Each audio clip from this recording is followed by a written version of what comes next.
Hi hello എല്ലാവർക്കും നമസ്കാരം. അപ്പോൾ നമ്മൾ ഇന്ന് പഠിക്കാൻ പോകുന്നത് ഡേ 3 ടോപ്പിക്സാണ്. ഡേ 3 വക്ക അബ്ദുൽ ഖാദർ മൗലവി, വാഗ്ബടാനന്ദൻ, സഹോദരൻ അയ്യപ്പൻ.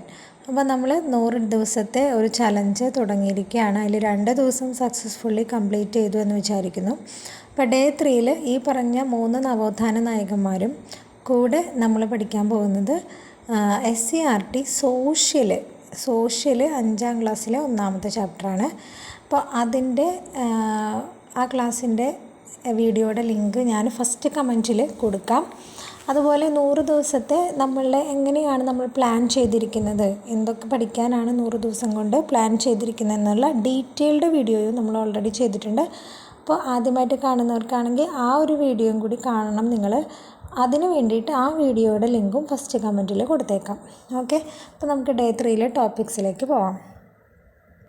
വക്കം അബ്ദുൽ ഖാദർ മൗലവി, അദ്ദേഹത്തിൻ്റെ ജീവിത കാലഘട്ടം 1873 മുതൽ 1932 വരെ. ജനനം 1873 ഡിസംബർ 28-ാം തീയതിയാണ്. അപ്പം ഞാൻ വീണ്ടും പറയുകയാണ്, നമ്മൾ ഒരുപാട് വർഷങ്ങൾ നമ്മൾ നവോത്ഥാന നായകന്മാരുടെ സമയത്ത് പറയുന്നുണ്ട്. ജനനം, മരണം, അതുപോലെ അവർ പ്രധാനപ്പെട്ട അവർ സ്ഥാപിച്ച സംഘങ്ങളുടെ, സമാജങ്ങളുടെയൊക്കെ രൂപീകരിച്ച വർഷം ഒക്കെ പറയുന്നുണ്ട്. അപ്പോൾ വർഷങ്ങൾ ഓർത്തിരിക്കാൻ ബുദ്ധിമുട്ടുള്ളവരാണെന്നുണ്ടെങ്കിൽ ഈ ജനനം, മരണം ആ വർഷങ്ങളൊന്നും ഓർത്തിരിക്കണ്ട. അവർക്ക് അത്രയും ബുദ്ധിമുട്ടുണ്ടെങ്കിൽ അത് വിട്ടോളൂ. എന്നിട്ട് അവർ പ്രധാനപ്പെട്ട സംഘങ്ങൾ, സമാജങ്ങൾ അതൊക്കെ സ്ഥാപിച്ചിട്ടുണ്ടാവില്ലേ, അങ്ങനത്തെ വർഷങ്ങളും ഡേറ്റുകളും മാത്രം ഓർത്തിരിക്കുക. ഓക്കെ, അപ്പോൾ വക്ക അബ്ദുൽ ഖാദർ മൗലവിയുടെ സ്ഥലം വക്കമാണ്, തിരുവനന്തപുരത്തെ വക്കം. വക്കം അബ്ദുൽ ഖാദർ മൗലവി സ്ഥാപിച്ച പ്രധാനപ്പെട്ട കുറച്ച് സംഘങ്ങളാണ്, അതിൻ്റെ പേരുകളാണ് കൊടുത്തിട്ടുള്ളത്, ഓർത്ത് വയ്ക്കണം. കേരള മുസ്ലിം ഐക്യ സംഘം, അഖില തിരുവിതാംകൂർ മുസ്ലിം മഹാജനസഭ, ചിറയൻകീഴ് താലൂക്ക് മുസ്ലിം സമാജം, ഇസ്ലാം ധർമ്മ പരിപാലന സംഘം. ഇതൊക്കെ അദ്ദേഹം സ്ഥാപിച്ചതാണ്. അതിലെ ഇസ്ലാം ധർമ്മ പരിപാലന സംഘം വക്കം അബ്ദുൽ ഖാദർ മൗലവി SNDPയുടെ മാതൃകയിൽ സ്ഥാപിച്ചതാണ്. അത് ഓർത്ത് വയ്ക്കണം. 1918 അത് സ്ഥാപിച്ചത്, ഇസ്ലാം ധർമ്മ പരിപാലന സംഘം. അതുപോലെ അദ്ദേഹം ഇംഗ്ലീഷ് വിദ്യാഭ്യാസത്തെയും സ്ത്രീ വിദ്യാഭ്യാസത്തെയും പ്രോത്സാഹിപ്പിച്ചു, അതിനുവേണ്ടിയുള്ള പ്രവർത്തനങ്ങൾ നടത്തി. അതുപോലെ ശാസ്ത്രം, കല എന്നിവയിലൂടെയൊക്കെ വിദ്യാഭ്യാസത്തെ പരിപോഷിപ്പിക്കണമെന്ന് അദ്ദേഹം ആഹ്വാനം ചെയ്തു. ഇനി വക്കം അബ്ദുൽ ഖാദർ മൗലവിയുടെ കുറച്ച് പ്രസിദ്ധീകരണങ്ങളുടെ പേരുകൾ പഠിച്ചു വയ്ക്കാം. അൽ ഇസ്ലാം, മുസ്ലിം, ദൗ ഇസ്വബാഹ്, ദീപിക, ഇസ്ലാം മതസിദ്ധാന്ത സംഗ്രഹം. ഇതൊക്കെ അദ്ദേഹത്തിൻ്റെ പ്രസിദ്ധീകരണങ്ങളാണ്. തൻ്റെ പ്രവർത്തനങ്ങളാൽ അദ്ദേഹത്തിന് ഒരു പദവി ലഭിച്ചിട്ടുണ്ട്. ആ പദവിയുടെ പേരാണ് ഇമാം അൽ മുസ്ലിഹീൻ. നമുക്ക് ക്വസ്റ്റ്യൻ ഇങ്ങനെയായിരിക്കും വരിക, ഇമാം അൽ മുസ്ലിഹീൻ എന്ന പദവി ലഭിച്ച നവോത്ഥാന നായകൻ ചോദിച്ചാൽ ആൻസർ എന്താണ്? വക്കം അബ്ദുൽ ഖാദർ മൗലവി. അടുത്തത് സ്വദേശാഭിമാനി പത്രത്തിൻ്റെ സ്ഥാപകനായിരുന്നു വക്കം അബ്ദുൽ ഖാദർ മൗലവി. ഇത് പറയുമ്പോൾ 3 വർഷങ്ങൾ ഓർത്തിരിക്കേണ്ടതുണ്ട്. 1905, 1907, 1910. അപ്പോൾ അതിൽ പഠിക്കാൻ ബുദ്ധിമുട്ടുള്ളവരാണെന്നുണ്ടെങ്കിൽ ആദ്യത്തെ മാത്രം ഓർത്ത് വയ്ക്കാം. അതായത് 1905 ജനുവരി 19-ാം തീയതിയാണ് 5 തെങ്ങിലാണ് അദ്ദേഹം അത് സ്ഥാപിച്ചത്, സ്വദേശാഭിമാനി പത്രം. പിന്നീട് അത് തിരുവനന്തപുരത്തേക്ക് മാറ്റി. അപ്പോൾ തിരുവനന്തപുരത്ത് നിന്നും ഈ പത്രം പ്രസിദ്ധീകരണം ആരംഭിച്ച വർഷമാണ് 1907. ഇനി 1910 ഒരു ഇമ്പോർട്ടൻ്റ് വർഷമാണ്, അത് പഠിക്കണം. സ്വദേശാഭിമാനി പത്രം തിരുവിതാംകൂർ സർക്കാർ നിരോധിച്ച വർഷമാണ് 1910. സ്വദേശാഭിമാനി പത്രത്തിൻ്റെ ആദ്യത്തെ എഡിറ്ററാണ് CP ഗോവിന്ദപിള്ള. PC അല്ല കേട്ടോ, CP ആണ്, തെറ്റി എഴുതിയിരിക്കുന്നതാണത്. CP ഗോവിന്ദപിള്ളയാണ്. ഇനി രാമകൃഷ്ണപിള്ള, നമ്മളെപ്പോഴും കേൾക്കുന്ന പേരാണ് സ്വദേശാഭിമാനി രാമകൃഷ്ണപിള്ള. അപ്പോൾ രാമകൃഷ്ണപിള്ള സ്വദേശാഭിമാനിയുടെ എഡിറ്ററായിട്ട് വന്നിട്ടുണ്ടായിരുന്നു. അപ്പോൾ ആ പത്രത്തിൻ്റെ എഡിറ്ററായി രാമകൃഷ്ണപിള്ള വന്ന ഡേറ്റാണ് 1906 ജനുവരി 17. വക്കം അബ്ദുൽ ഖാദർ മൗലവി തൻ്റെ രചനകൾ നടത്താൻ ഉപയോഗിച്ചിരുന്ന ഭാഷ ഏത്? അറബി, മലയാളമാണ് ഉപയോഗിച്ചിരുന്നത്. അതുപോലെ വക്കം അബ്ദുൽ ഖാദർ മൗലവിയെ സ്വാധീനിച്ച ഒരു ഈജിപ്ഷ്യൻ മാസികയുടെ പേര് അൽ മനാർ. അടുത്ത 3 ഇമ്പോർട്ടൻ്റ് ആയിട്ടുള്ള ചോദ്യങ്ങളാണ്. ഒന്നാമത്തേത്, ഒറ്റപ്പാലത്ത് നടന്ന കോൺഗ്രസ് സമ്മേളനത്തിൽ പങ്കെടുത്ത മുസ്ലിം നവോത്ഥാന നായകനാണ് വക്കം അബ്ദുൽ ഖാദർ മൗലവി. അതുപോലെ ഇസ്ലാമിയ പബ്ലിഷിംഗ് ഹൗസ് സ്ഥാപിച്ചതാര്? വക്കം അബ്ദുൽ ഖാദർ മൗലവി. അതുപോലെ ധർമ്മപോഷിണി സഭ സ്ഥാപിച്ചതാര്? വക്കം അബ്ദുൽ ഖാദർ മൗലവി. വക്കം അബ്ദുൽ ഖാദർ മൗലവിയുടെ പ്രധാനപ്പെട്ട കൃതികൾ നമുക്ക് നോക്കാം. നബിമാർ, സൂറത്തുൽ ഫാത്തിഹ, ഇസ്ലാമിക് സന്ദേശം, ഇസ്ലാം മതസിദ്ധാന്ത സംഗ്രഹം. പ്രധാനപ്പെട്ട ഒരു 4 ഉൾപ്പെടുത്തിയിട്ടുള്ളൂ. ബാക്കി ഞാൻ ഓൾറെഡി പറഞ്ഞിരുന്നു. നമ്മൾ ഇത് മാത്രമല്ല, നമ്മൾ ടൈം ടേബിൾ പ്രകാരം ഈ ഡേ 3 ഈ ടോപ്പിക്കിൽ നിന്നും നിങ്ങൾക്ക് കിട്ടാവുന്ന മാക്സിമം പോയിൻ്റ് എല്ലാ ഭാഗത്തു നിന്നും ശേഖരിച്ച് പഠിക്കാനായിട്ട് ശ്രദ്ധിക്കണം. വക്കം മൗലവിയുടെ പിതാവ് മുഹമ്മദ് കുഞ്ഞ്, മാതാവ് ആഷ് ബീവി, പത്നി ആമിന ഉമ്മാൾ. അദ്ദേഹത്തിൻ്റെ മരണം സംഭവിച്ച ഡേറ്റ് 1932 ഒക്ടോബർ 31. അടുത്ത നവോത്ഥാന നായകനാണ് വാഗ്ഭടാനന്ദൻ. അപ്പോൾ അത് പറയുന്നതിന് മുന്നേ നമ്മൾ ഓൾറെഡി ഈ വീഡിയോയിൽ മുന്നേ പറഞ്ഞിട്ടുള്ളതാണ്. നമ്മൾ റിപ്പീറ്റ് ചെയ്ത് പറയുന്നില്ല, ഒരു തവണയേ പറയുന്നുള്ളൂ. നിങ്ങൾക്ക് ഏതെങ്കിലും ക്ലിയർ ആവാത്ത ഭാഗങ്ങളുണ്ടെങ്കിൽ അത് നിങ്ങൾ പോസ് ചെയ്തിട്ട് റിവൈൻഡ് ചെയ്ത് കാണാനായിട്ട് ശ്രദ്ധിക്കണം, അല്ലെങ്കിൽ വീഡിയോയുടെ ലെങ്ത്ത് കൂടും. അതുകൊണ്ടാണ്. അപ്പോൾ വാഗ്ഭടാനന്ദൻ നോക്കാം. അദ്ദേഹത്തിൻ്റെ കാലഘട്ടം 1885 മുതൽ 1939 വരെയാണ്. ജനനത്തിൻ്റെ ഡേറ്റ് 1885 ഏപ്രിൽ 27. അദ്ദേഹത്തിൻ്റെ ജനന സ്ഥലം പാട്യം ഗ്രാമമാണ്. അതൊന്ന് ഓർത്ത് വയ്ക്കണം കേട്ടോ. കണ്ണൂർ ജില്ലയിലെ പാട്യം ഗ്രാമം. അദ്ദേഹത്തിൻ്റെ വീട്ടുപേര് വയലേരി വീട്. കർഷകരുടെയും കർഷക തൊഴിലാളികളുടെയും മിത്രം എന്നറിയപ്പെടുന്ന നവോത്ഥാന നായകനാണ് വാഗ്ഭടാനന്ദൻ. അതുപോലെ വാഗ്ഭടാനന്ദ എന്ന പേര് അദ്ദേഹത്തിന് നൽകിയത് ആരാണ്? അദ്ദേഹത്തിൻ്റെ ഗുരുവായിട്ടുള്ള ബ്രഹ്മാനന്ദ ശിവയോഗിയാണ്. അദ്ദേഹത്തിൻ്റെ ഗുരുവാണ് ബ്രഹ്മാനന്ദ ശിവയോഗി. അദ്ദേഹമാണ് വാഗ്ഭടാനന്ദൻ എന്ന പേര് നൽകിയത്. ഇനി അദ്ദേഹം അറിയപ്പെട്ടിരുന്ന കുറച്ച് പേരുകളാണ്. മലബാറിലെ ശ്രീനാരായണ ഗുരു എന്നറിയപ്പെട്ടിരുന്നത് വാഗ്ഭടാനന്ദനാണ്. അതുപോലെ ബാലഗുരു, VK ഗുരുക്കൾ എന്നൊക്കെ അറിയപ്പെട്ടിരുന്നത് വാഗ്ഭടാനന്ദനാണ്. ഇനി അദ്ദേഹം തൻ്റെ മാതൃകയായിട്ട് സ്വീകരിച്ചത് രാജാറാം മോഹൻ റോയിയാണ്. അതായത് പരിഷ്കരണ രംഗത്ത് രാജാറാം മോഹൻ റോയിയാണ് അദ്ദേഹത്തിൻ്റെ മാതൃകയായി സ്വീകരിച്ചത്. വാഗ്ഭടാനന്ദൻ വിശ്വസിച്ചിരുന്ന ദർശനമാണ് അദ്വൈത ദർശനം. ഇനി വാഗ്ഭടാനന്ദൻ സ്ഥാപിച്ച സംഘമാണ് ആത്മവിദ്യാസംഘം. ഇമ്പോർട്ടൻ്റ് ആണ്. ആത്മവിദ്യാസംഘം സ്ഥാപിച്ചത് വാഗ്ഭടാനന്ദൻ. വർഷം 1917. ഇനി ആത്മവിദ്യാസംഘത്തിൻ്റെ മുഖപത്രത്തിൻ്റെ പേരാണ് അഭിനവ കേരളം. ഇനി ആത്മവിദ്യാസംഘം സ്ഥാപിച്ച ആളാണ് വാഗ്ഭടാനന്ദൻ എന്ന് നമ്മൾ ഓൾറെഡി പറഞ്ഞു. ഈ ആത്മവിദ്യാസംഘത്തിൽ കുറച്ച് വനിതാ വിഭാഗം ഉണ്ടായിരുന്നു. ആത്മവിദ്യാസംഘത്തിന് ഒരു വനിതാ വിഭാഗം കൂടി ഉണ്ടായിരുന്നു. അതിൻ്റെ നേതാക്കളുടെ പേരാണ് കൊടുത്തിട്ടുള്ളത്. K Devayani, P Bhargaviamma, M Lakshmikuttiyamma. ഇനി ആത്മവിദ്യാസംഘത്തിൻ്റെ ആദ്യ സമ്മേളനം നടന്ന സ്ഥലമാണ് കാരക്കാട്. ആത്മവിദ്യാസംഘത്തിൻ്റെ ആദ്യ സമ്മേളനം നടന്നത് കാരക്കാട്. അതുപോലെ ആത്മവിദ്യാസംഘത്തിൻ്റെ മാനിഫെസ്റ്റോ എന്നറിയപ്പെടുന്ന കൃതിയാണ് ആത്മവിദ്യ. അതുപോലെ പ്രീതി ഭോജനം നടത്തിയ നവോത്ഥാന നായകനാണ് വാഗ്ഭടാനന്ദൻ. പ്രീതി വിവാഹം നടത്തിയ നവോത്ഥാന നായകനാണ് വാഗ്ഭടാനന്ദൻ. അടുത്തത്, സാമ്പത്തിക ബുദ്ധിമുട്ട് അനുഭവിക്കുന്ന ജനങ്ങൾക്ക് വേണ്ടിയിട്ട് വാഗ്ഭടാനന്ദൻ്റെ ആശീർവാദത്തോടു കൂടി ആരംഭിച്ച സംഘടനയാണ് ഊരാളുങ്കൽ ഐക്യനാണയ സംഘം.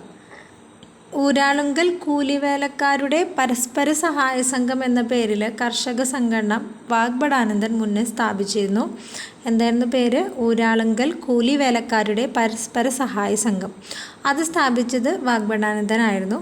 എന്നാൽ പിന്നീട് ഇത് Uralungal labour contract cooperative society ആയിട്ട് മാറി. അതിൻ്റെ ഷോർട്ട് ഫോം ആണ് എഴുതിയിട്ടുള്ളത് ULCCS, Uralungal labour contract cooperative society. Okay, Uralungal labour contract cooperative society, അതാണ് ULCCS എന്ന് പറയുന്ന ഇത്. അതായത് മുന്നേ വാഗ്ഭടാനന്ദൻ സ്ഥാപിച്ച ഊരാളുങ്കൽ കൂലിവേലക്കാരുടെ പരസ്പര സഹായ സംഘം എന്ന പേരിൽ ആരംഭിച്ച സംഘടന പിന്നീട് ഈ ULCCS ആയിട്ട് രൂപാന്തരം പ്രാപിക്കുകയാണ് ചെയ്തത്. ഇന്ത്യയിലെ ഏറ്റവും വലിയ ലേബർ കോൺട്രാക്റ്റ് സൊസൈറ്റിയാണ് ULCCS. ഈ ULCCSൻ്റെ നേതൃത്വത്തിൽ ആരംഭിച്ച ഇന്ത്യയിലെ ആദ്യത്തെ സൈബർ പാർക്കാണ് UL cyber park. Nellikode Kozhikode വെച്ചിട്ടാണ് അതിൻ്റെ ഉദ്ഘാടനം. 2016 കേട്ടോ, 2016 ഫെബ്രുവരി 27 പ്രണബ് മുഖർജിയാണ് അത് ഉദ്ഘാടനം ചെയ്തത്. UL സൈബർ പാർക്ക് സ്ഥിതി ചെയ്യുന്നത് നെല്ലിക്കോട്, കോഴിക്കോട് ജില്ലയിലെ നെല്ലിക്കോട് എന്ന സ്ഥലത്ത്. ഇനി അടുത്തത് വാഗ്ഭടാനന്ദൻ ഇറക്കിയൊരു മാസികയുടെ പേരാണ് യജമാനൻ. വാഗ്ഭടാനന്ദൻ്റെ പ്രധാനപ്പെട്ട കൃതികൾ നോക്കാം. അധ്യാത്മയുദ്ധം, പ്രാർത്ഥനാ മഞ്ജരി, ഗാന്ധിജിയും ശാസ്ത്ര വ്യാഖ്യാനവും. അടുത്ത 3 ചോദ്യങ്ങളാണ്.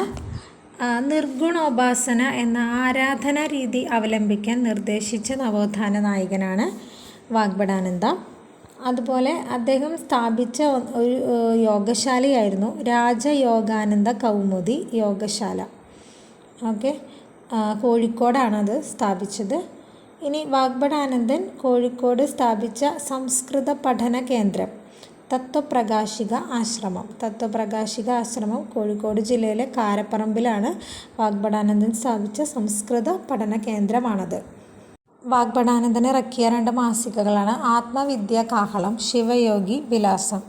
അതുപോലെ ഏറ്റുമാറ്റ് എന്ന സാമൂഹിക അനാചാരം നിർത്തലാക്കാൻ ശ്രമിച്ച നവോത്ഥാന നായകനാണ് വാഗ്ഭടാനന്ദൻ. അനാചാരത്തിൻ്റെ പേര് പഠിച്ചു വയ്ക്കണം, ഏറ്റുമാറ്റ്. അതുപോലെ തന്നെ ഇതിൽ ഉൾപ്പെടുത്താത്ത ഒന്നും കൂടി ഉണ്ട്. അതായത് ക്ഷേത്രങ്ങളിലൊക്കെ അന്ന് നിലനിന്നിരുന്ന ഇളനീരാട്ടം എന്ന് പറയുന്ന ഒരു അതും തെറ്റാണെന്ന് വാദിച്ചിരുന്ന ആളാണ് വാഗ്ഭടാനന്ദൻ. ഇളനീരാട്ടം, അപ്പോൾ ഇളനീരാട്ടം, ഏറ്റുമാറ്റ് തുടങ്ങിയ സാമൂഹിക അനാചാരങ്ങൾ നിർത്തലാക്കാൻ ശ്രമിച്ച നവോത്ഥാന നായകനാണ് വാഗ്ഭടാനന്ദൻ. വാഗ്ഭടാനന്ദയുടെ പിതാവ് കോരൻ ഗുരുക്കൾ, മാതാവ് ചിരുവമ്മ, ബാല്യകാല നാമം കുഞ്ഞിക്കണ്ണൻ, യഥാർത്ഥ നാമം VK ഗുരുക്കൾ. ഇനി അടുത്തത് സഹോദരൻ അയ്യപ്പനാണ്. അദ്ദേഹത്തിൻ്റെ ജനനം 1889 ഓഗസ്റ്റ് 21 സ്ഥലം ചെറായിയാണ് ജന്മസ്ഥലം. ഇനി വീട്ടുപേര് കുമ്പളത്തു പറമ്പിൽ. സഹോദരൻ അയ്യപ്പൻ ആധുനിക പ്രസംഗ കലയുടെ പിതാവ് എന്നാണ് അറിയപ്പെട്ടിരുന്നത്. അതുപോലെ അയ്യപ്പൻ മാസ്റ്റർ എന്നറിയപ്പെട്ടിരുന്ന നവോത്ഥാന നായകനാണ് നമ്മളുടെ സഹോദരൻ അയ്യപ്പൻ. ഇതിൽ 2 പാർട്ടികളുടെ പേര് കൊടുത്തിട്ടുണ്ട്, നാഷണലിസ്റ്റ് പാർട്ടിയും സോഷ്യലിസ്റ്റ് പാർട്ടിയും.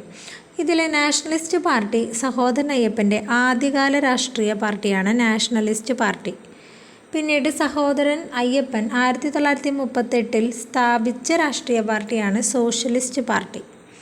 ഓക്കെ, ഇനി അതുപോലെ സഹോദരൻ അയ്യപ്പൻ സ്ഥാപിച്ച ഒരു തൊഴിലാളി സംഘടനയുണ്ട്, അതിൻ്റെ പേരാണ് ആദിവൈപ്പിൻ തൊഴിലാളി സംഘം. ജാതി വേണ്ട, മതം വേണ്ട, ദൈവം വേണ്ട മനുഷ്യന് എന്ന സന്ദേശം നൽകിയത് സഹോദരൻ അയ്യപ്പനാണ്. അതുപോലെ കർമ്മത്താൽ ചണ്ടാലൻ, കർമ്മത്താൽ ബ്രാഹ്മണൻ ഇപ്രകാരം അഭിപ്രായപ്പെട്ടതും സഹോദരൻ അയ്യപ്പനാണ്. നമ്മളിതിൽ എഴുതിയിട്ടില്ല. ഇനി അടുത്തത് അദ്ദേഹം ഇറക്കിയ മാസികയുടെ പേരാണ് യുക്തിവാദി മാസിക.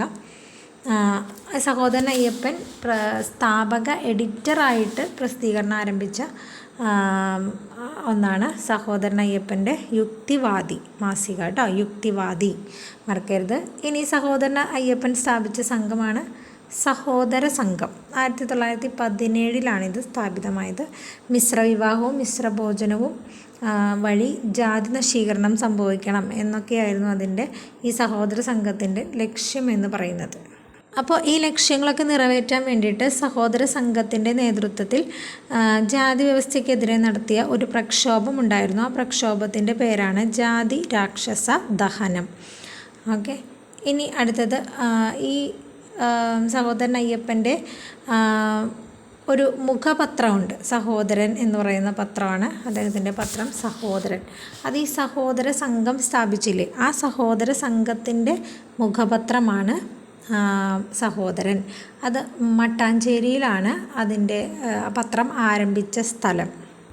ഇനി ഈ സഹോദരൻ എന്ന് പറയുന്ന ഈ മുഖപത്രം ഉണ്ടല്ലോ, സഹോദര സംഘത്തിൻ്റെ മുഖപത്രം, ഈ സഹോദരൻ എന്ന് പറയുന്ന പത്രത്തിന് ഒരു പ്രധാനപ്പെട്ട ഒരു പോയിൻ്റ് ഉണ്ട്. അത് റഷ്യൻ നേതാവായ ലെനിനെ കുറിച്ച് ആദ്യമായിട്ട് ലേഖനം എഴുതിയ ഒരു മലയാള പ്രസിദ്ധീകരണമാണ് സഹോദരൻ. ഇനി പത്രം ആരംഭിച്ച സ്ഥലം മട്ടാഞ്ചേരിയാണ്. മിശ്രഭോജന പ്രസ്ഥാനം ആരംഭിച്ചത് സഹോദരൻ അയ്യപ്പനാണ്. അതുപോലെ മിശ്രഭോജനത്തിന് അതിന് തുടക്കം കുറിച്ചത് സഹോദരൻ അയ്യപ്പനാണ്. അദ്ദേഹം ചെറായിലാണ് ഈ മിശ്രഭോജനത്തിന് തുടക്കം കുറിച്ചത്. അത് പിൽക്കാലത്ത് നമ്മുടെ ഈ മിശ്രഭോജനം അറിയപ്പെട്ടിരുന്ന പേരാണ് കോസ്മോപൊളിറ്റൻ ഡിന്നർ എന്നറിയപ്പെട്ടിരുന്നത് മിശ്രഭോജനമാണ്. അത് ആരംഭിച്ച നവോത്ഥാന നായകനാണ് സഹോദരൻ അയ്യപ്പൻ. വിദ്യാപോഷിണി എന്ന സാംസ്കാരിക സംഘടനയ്ക്ക് രൂപം നൽകിയത് സഹോദരൻ അയ്യപ്പനാണ്. അതുപോലെ സഹോദര സംഘം, ശ്രീനാരായണ സേവിക സമാജം ഇവയുടെയൊക്കെ സ്ഥാപകൻ കൂടിയാണ് സഹോദരൻ അയ്യപ്പൻ. അതുപോലെ അശരണർക്കും മറ്റ് അംഗവൈകല്യം സംഭവിച്ചവർക്കൊക്കെ ആയ വനിതകൾക്ക് വേണ്ടി സഹോദരൻ അയ്യപ്പൻ സ്ഥാപിച്ച ഒരു അഭയ കേന്ദ്രമാണ് ശാന്തി മന്ദിരം. അപ്പോൾ സ്ത്രീകൾക്ക് വേണ്ടി തുടങ്ങിയതാണ് ശാന്തി മന്ദിരം. അതേസമയം അനാഥ കുട്ടികളുടെ അഭയത്തിന് വേണ്ടി സ്ഥാപിച്ച മന്ദിരമാണ് ആനന്ദ ഭവനം. ഇനി ഇദ്ദേഹത്തിൻ്റെ പ്രധാനപ്പെട്ട ചില കൃതികൾ നോക്കാം. അഹല്യ, സിദ്ധമർമ്മമാല, ദേവജാത, സയൻസ് ദശകം. ഇനി നമ്മളെല്ലാം കേട്ടിട്ടുള്ളൊരു പാട്ടാണ് മാവേലി നാടുവാണിടും കാലം മനുഷ്യരെല്ലാവരും ഒന്നുപോലെ. ഈ ഒരു കവിത അത് രചിച്ചത് സഹോദരൻ അയ്യപ്പനാണെന്നാണ് പറയുന്നത്. ഓക്കെ, നമുക്ക് കേൾക്കുമ്പോൾ അതിശയം തോന്നും അല്ലേ? നമ്മൾ ഈ പാട്ട് കേട്ടിട്ടുണ്ടെങ്കിലും അത് ആരാണ് എഴുതിയതെന്നൊന്നും നമ്മൾ പഠിച്ചിട്ടുണ്ടാവില്ല. അപ്പോൾ പലർക്കും അറിയുന്നുണ്ടാവും, ചിലർക്ക് അറിയുന്നുണ്ടാവില്ല. അപ്പോൾ അത് സഹോദരൻ അയ്യപ്പനാണ്. ഓക്കെ, അതുപോലെ സഹോദരൻ അയ്യപ്പൻ രചിച്ച മറ്റൊരു കവിതയാണ് ഈഴവോദ്ബോധനം. ഇനി അദ്ദേഹത്തിൻ്റെ പ്രശസ്തമായൊരു പ്രസിദ്ധീകരണമാണ് വേലക്കാരൻ. ആരുടെ? സഹോദരൻ അയ്യപ്പൻ്റെ പ്രശസ്തമായൊരു പ്രസിദ്ധീകരണമാണ് വേലക്കാരൻ. അപ്പോൾ നമ്മൾ നേരത്തെ ഒരു കഴിഞ്ഞ നവോത്ഥാന നായകനെ പഠിച്ചപ്പോൾ അദ്ദേഹത്തിൻ്റെ ഒരു മാസിക യജമാനൻ എന്ന് പഠിച്ചു അല്ലേ? ഇത് വേലക്കാരനാണ്. അപ്പോൾ വേലക്കാരൻ സഹോദരൻ അയ്യപ്പൻ്റെയാണ്. യജമാനൻ ആരുടെയായിരുന്നു? ഓർമ്മിക്കുന്നുണ്ടോ? ഇപ്പം നമ്മൾ കേട്ടേ ഉള്ളൂ. ഓർമ്മിക്കുന്നില്ലെങ്കിൽ ഒന്ന് റിവൈൻഡ് ചെയ്ത് നോക്കൂ കേട്ടോ. അപ്പോൾ നമ്മളുടെ ഡേ 3 ആണ്. ഡേ 3 സിലബസ് വൈസ് ടോപ്പിക്കാണ് നമ്മളിവിടെ വീഡിയോ ചെയ്തിട്ടുള്ളത്. പിന്നെ ഇതിൻ്റെ കൂടെ നമ്മൾ SCERT പഠിക്കണം. അപ്പോൾ കഴിഞ്ഞ 2 ദിവസവും നമ്മൾ ഡേ 1 ഡേ 2 സയൻസ് 5ാം ക്ലാസ്സിൽ 2 ചാപ്റ്ററാണ് പഠിച്ചത്. അപ്പോൾ ഡേ 3 നമ്മൾ സോഷ്യലിൽ ഒരു ചാപ്റ്ററാണ് പഠിക്കുന്നത്. കുറച്ച് മിക്സ് ചെയ്ത് പഠിക്കുന്നതിന് കാരണം SCERT അല്ലേ, അപ്പോൾ നമുക്കത് ബോറടിക്കേണ്ട വിചാരിച്ചിട്ടാണ് മിക്സ് ചെയ്ത് പഠിക്കുന്നത്. ഓക്കെ, അപ്പോൾ ഇനി ആർക്കെങ്കിലും SCERT കൃത്യമായി സയൻസ് തീർത്തിട്ടേ സോഷ്യൽ എടുക്കുന്നുണ്ടെങ്കിൽ നിങ്ങൾക്ക് അങ്ങനെ പഠിക്കാം കേട്ടോ. ഓക്കെ, അപ്പോൾ ഞാൻ ആ സോഷ്യൽ ആദ്യത്തെ ചാപ്റ്റർ 5ാം ക്ലാസ്സിൻ്റെ വീഡിയോയുടെ ലിങ്ക് ഡിസ്ക്രിപ്ഷൻ ബോക്സിലും ഫസ്റ്റ് കമൻറ്റായിട്ട് പിൻ ചെയ്ത് വയ്ക്കാം. അതായിരിക്കും നിങ്ങൾക്ക് സൗകര്യം. അപ്പോൾ എല്ലാവരും നന്നായിട്ട് പഠിക്കുന്നുണ്ടെന്നാണ് ഞാൻ വിചാരിക്കുന്നത്. അപ്പോൾ ഇതിൻ്റെ ഒപ്പം കറണ്ട് അഫെയർസ് നിങ്ങൾ പ്രിപ്പയർ ചെയ്യണം കേട്ടോ. അതിനുള്ളൊരു ടൈം എനിക്ക് കിട്ടുന്നില്ല. പിന്നീട് കുറേ പേര് ചോദിച്ചൊരു കാര്യമാണ് മോക്ക് ടെസ്റ്റിനെ കുറിച്ച്. അപ്പോൾ മോക്ക് ടെസ്റ്റ് നമുക്ക് നടത്താം. അപ്പോൾ നമ്മൾ പ്രതീക്ഷിക്കുന്നത് 7 ദിവസമാണ് നമ്മൾ ഈ ഒരു കേരള ഹിസ്റ്ററിക്ക് കൊടുത്തിട്ടുള്ളത്. അപ്പോൾ നമ്മളുടെ ആ ഒരു ടൈം ടേബിളിലെ വീഡിയോ എടുത്ത് നോക്കിയാൽ കൃത്യമായിട്ട് മനസ്സിലാവും. അപ്പോൾ അത് കാണാത്തവർക്ക് വേണ്ടിയിട്ടാണ് പറയണേ. അപ്പോൾ ഈ 7 ദിവസത്തിൽ 5 ദിവസം പഠിക്കുകയും 2 ദിവസം റിവിഷനാണ് നമ്മൾ വെച്ചിട്ടുള്ളത്. ഇനി നമ്മളുടെ ഈ 5 ദിവസം കൊണ്ട് നമ്മുടെ ടോപ്പിക്ക് തീർന്നില്ലെങ്കിൽ നമ്മൾ 6 ദിവസമൊക്കെ നമ്മൾ എടുത്ത് ടോപ്പിക്ക് തീർക്കും. പക്ഷേ 7ാമത്തെ ദിവസം നമ്മൾ കംപ്ലീറ്റ് ആയിട്ട് റിവിഷന് വേണ്ടിയിട്ട് മാറ്റി വെക്കണം എന്നാണ് വിചാരിച്ചിട്ടുള്ളത്. അപ്പോൾ ഈ 6-7 ദിവസങ്ങളിൽ റിവിഷൻ നടത്തുന്ന ദിവസങ്ങളിൽ ഞാൻ മോക്ക് ടെസ്റ്റ് പോലെ ഈ പഠിച്ച ടോപ്പിക്കിൽ നിന്ന് കുറച്ച് ക്വസ്റ്റ്യൻസ് എന്തായാലും ഇട്ട് തരുന്നതായിരിക്കും. ഓക്കെ, അപ്പോൾ എല്ലാവരും നന്നായിട്ട് പഠിക്കാം. അപ്പോൾ നമ്മുടെ വീഡിയോ ഇഷ്ടമായിട്ടുണ്ടെങ്കിൽ ലൈക്ക് ചെയ്യുക, ഷെയർ ചെയ്യുക, കമൻറ്റുകൾ രേഖപ്പെടുത്തണം മറക്കരുത്. അതുപോലെ നമ്മുടെ ചാനൽ സബ്സ്ക്രൈബ് ചെയ്തിട്ടില്ലെങ്കിൽ സബ്സ്ക്രൈബ് ചെയ്യാനായിട്ട് ശ്രമിക്കണം. അതുപോലെ ബെല്ലൈക്കൺ നിങ്ങൾ ക്ലിക്ക് ചെയ്യുകയാണെന്നുണ്ടെങ്കിൽ നോട്ടിഫിക്കേഷൻസ് നിങ്ങൾക്ക് പെട്ടെന്ന് ലഭിക്കും. അപ്പോൾ എല്ലാവർക്കും താങ്ക് യു.